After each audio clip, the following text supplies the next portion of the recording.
All right, so are you ready for this?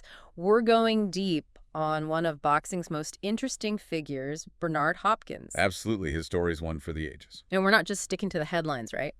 We're going deep into the nitty-gritty using his Wikipedia page. We're going to find out what made him so unique. So successful, and just for so long, he was at the top. It really is incredible how long his career lasted. It's about more than just boxing. Oh, for sure. Resilience, transformation, just this force of will. Defies expectations, that's Bernard. Totally. And his story starts tough. The Raymond Rosen housing projects in Philadelphia. Not an easy place to grow up. No, not at all. Unfortunately, crime was just part of life there. And Hopkins got caught up in it, yeah.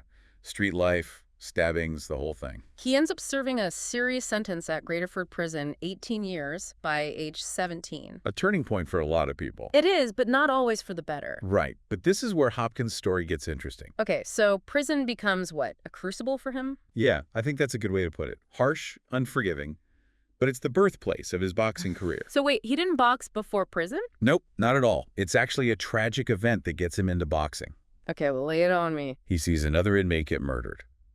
That kind of violence, up close, it was a wake-up call. Wow. He knew he needed some structure, right? Discipline. Needed to channel his energy. Boxing provided that. Absolutely. It gave him a purpose. Yeah. A way to test himself. And not just messing around. This was serious training.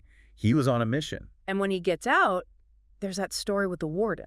The warden basically says, "See you soon," assuming Hopkins is heading right back to prison. Yeah, what did Hopkins say? "I ain't ever coming back here." And he meant it. He took that mindset right into pro boxing. Which didn't start easy, right? Loses his pro debut in '88. First fight, yeah. But even then, you see something interesting. He moves up to middleweight. Showing he's not afraid of a challenge. He was learning, adapting. He figures out that middleweight's a better fit for his style. Which even then was kind of, what, unorthodox? Tough to figure out. Exactly.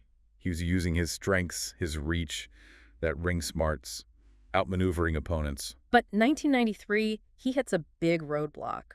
Roy Jones Jr.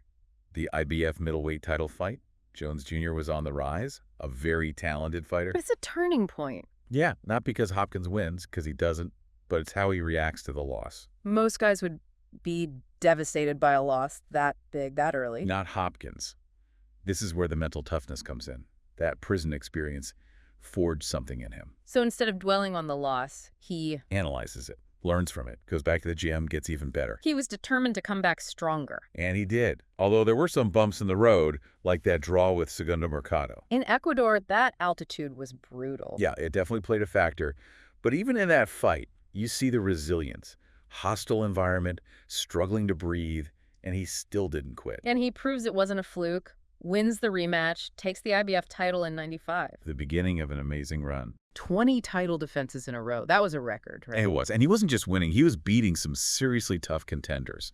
John David Jackson, Glenn Johnson, Simon Brown. Big names, and he took them all down. He did.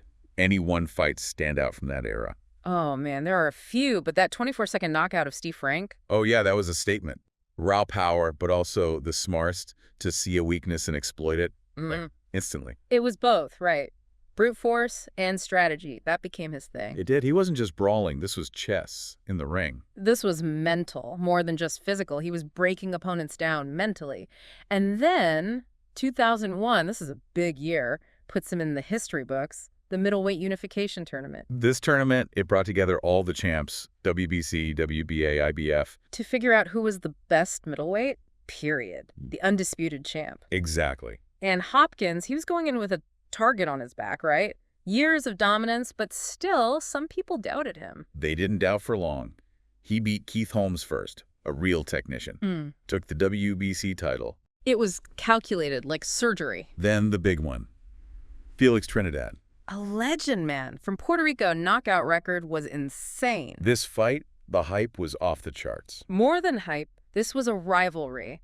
National pride, the trash talk was intense. Remember when Hopkins threw down the Puerto Rican flag? At the press conference? Are you kidding? That was wild. Showed that Hopkins, he wasn't just a boxer. He's playing mind games, too. Knew how to get in their heads? Before the fight even started. And in the ring, Hopkins just took Trinidad apart. Outboxed him, outsmarted him. 12th round TKO.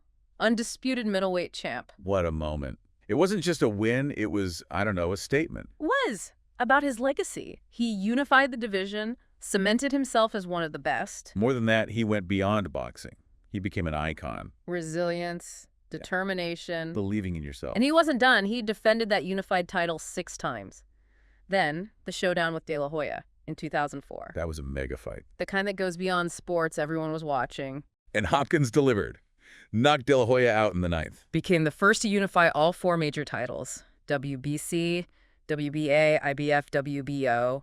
Historic. And the payday, his biggest ever, Hopkins was on top of the world. But this is Bernard Hopkins, And right? Riber won to rest. Always looking for the next challenge. Always pushing. And that brings us to, I think, one of the most remarkable parts of his career.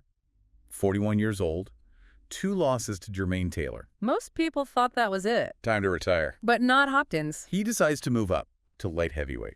Think about that. Most guys, they move down in weight as they age. To deal with getting slower, losing power. Yeah. Hopkins went the other way. Defying the odds, defying age, defying logic. It was a bold move. He was saying, I'm not done yet. He had more to prove. And boy, did he prove it. Yeah. 2006, he fights Antonio Tarver, the IBO and ring light heavyweight champ. Tarver was a beast. Top pound-for-pound fighter. And Hopkins, 41, in a higher weight class, just outclasses him. Unanimous decision. Picked Tarver apart with that jab. Defense was incredible. He even won a side bet from Tarver. 250 grand. Tarver thought he'd knock Hopkins out in 6. Classic Hopkins, right? Smart, calculated, total dominance. He showed that age is just a number. Experience, that ring IQ, it can be youth and pure athleticism. He kept winning, too. 2007, defends the ring light heavyweight title against Winky Wright. Another tough veteran. This one was more of a brawl. Things got heated, even at the weigh-in. But in the ring, Hopkins was focused, controlled the pace. That defense was so frustrating for Wright. Another unanimous decision. But 2008, a different challenge. Joe Calzaghe. Undefeated, a southpaw, hand speed was crazy, just attacked nonstop. Tough fight for Hopkins. Couldn't quite solve that style. Close, but Calzaghe takes the split decision. But Hopkins, even in losing, he was classy about it. Acknowledged Calzaghe's skills. But he wasn't done yet. Bounces back the same year, beats Kelly Pavlik, the middleweight champ. The young gun versus the veteran. Pavlik was the favorite, but Hopkins, once again, he defies expectations. Neutralized Pavlik's power. A masterclass in defense. Unanimous decision. Proved he was still one of the best. Age didn't matter. And that set the stage for a rematch, 17 years in the making. Roy Jones Jr. again, 2010. Bad blood between these two. Went way back. This one was messy. Illegal blows, the entourages almost brawled, a lot of anger there. It wasn't pretty, but Hopkins got the win. Unanimous decision. Put that 93 loss to rest. And then, 45 years old, fights Jean Pascal. For the WBC and lineal light heavyweight titles. First fight, a draw. Controversial. A lot of people thought Hopkins won. Rematch a few months later. History is made. Hopkins wins. Unanimous decision. Oldest boxer to ever win a world championship. Beat George Foreman's record. Think about that. 46. Most athletes are retired by then. Hopkins is breaking record. Unbelievable. Dedication, discipline, self-belief. But he didn't stop there. Broke his own record twice. 48 years old, beats Tavoris Cloud, IBF light heavyweight title. Then a year later, 49, adds the WBA super title, beats Beibut Shumanov. Unified champ at 49. How? What was his secret? A lot of things. Discipline, for one. Trained like a madman, even in his 40s and 50s. Level of fitness that's unheard of at that age for boxer. He evolved, too. Early on, the executioner. Aggressive. But as he got older, more strategic. Defense. Counterpunching. That's where the alien comes from. So unorthodox, so effective, people thought he wasn't human. He was adapting all the time, changing his style. Outsmarting opponents. Experience, ring IQ, mastered the fundamentals. Not just brute force anymore. He could get rough when he needed to, though. Knew all the tricks. Clinch, shoulder shove, the trash talk. Amazing career. Decades, 2 weight classes, titles, records, a fighting style that kept changing. How do we even sum up a legacy like that? Bernard Hopkins, he's more than a boxing legend. He's proof that willpower can do anything. Resilience, determination, aiming for the top no matter what. His story, it goes way beyond boxing. There are lessons there for anyone, any field. And those lessons are worth talking about, right? We've been talking about Bernard Hopkins, a guy who, he defied the odds over and over. It's more than just boxing, right? Well, way more. Resilience, the ability to adapt, that drive to be the best. It's incredible. And there are lessons there, I think, for all of us. Yeah, for sure. Whether you're an athlete, entrepreneur, whatever, we can learn from Hopkins. Absolutely. Let's start with discipline, right? This guy trained like a machine. Even in his 40s, 50s, most people, heck, even pro athletes, they can't even imagine that level of commitment. I know, it's remarkable. He understood to be the best, especially in boxing, it takes dedication. No shortcuts, no excuses. Just work every single day. Yep, day after day, year after year. And that's not just boxing, that's anything, right? Yeah. If you want to be at the top, you got to put in the time. It's true. And it's not just physical, it's mental discipline, too. Hopkins was so focused, never let anything get in his way. He had a goal, and that was it. Nothing was stopping him. Exactly. Yeah. And he could adapt, too. Wasn't stuck in his ways. His fighting style changed over time. He was always evolving, right? Always I- one step ahead of his opponents. Definitely. Early on, the executioner. Aggressive, powerful. But as he got older, He knew he had to change things up. exactly. He became more strategic, more about defense, waiting for the right moment to strike. And that's where the alien came from. It seemed like he was defying age, fighting on a different level. He was outsmarting his opponents, thinking 3 steps ahead. Like he was playing chess while they were playing checkers. And then there's the mental toughness. This guy went through so much. Inside the ring, outside the ring, never gave up. He faced adversity, but he used it to make him stronger. Never let it break him. That's what makes a champion, right? It's not just talent or skill. It's about overcoming obstacles, bouncing back, never quitting. He had that I ain't ever coming back here mindset, even when his prison wasn't a real one. He refused to be held back by his past, by other people's doubts. And that's a powerful lesson, right? Yeah. We all face challenges, setbacks, but it's how we respond that matters. Hopkins shows us that we're stronger than we think, more resilient. So what's the takeaway here? What can we learn from Bernard Hopkins? I think it's this. Success isn't just about talent or being lucky.